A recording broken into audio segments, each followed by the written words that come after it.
જય શ્રી કૃષ્ણ, જય દ્વારકાધીશ મિત્રો. આજે આપણે અધ્યાય 17નો 20મો શ્લોક સમજીશું. દાતવ્યમિતિ યદાનમ દીયતે નુપકારિણે દેશે કાલે ચ પાત્રે ચ તદાનમ સાત્વિકમ સ્મૃતમ.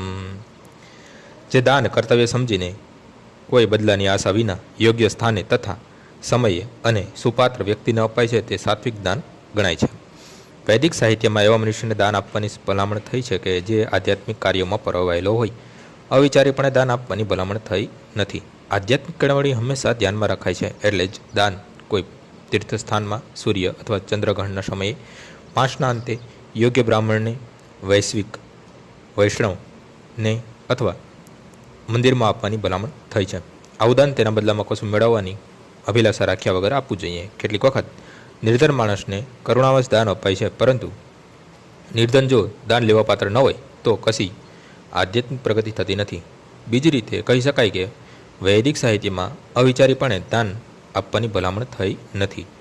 આજનો શ્લોક અહીં પૂર્ણ થાય છે. આવતીકાલે ફરીથી સવારે 6 વાગ્યે મળીશું. જય શ્રી કૃષ્ણ.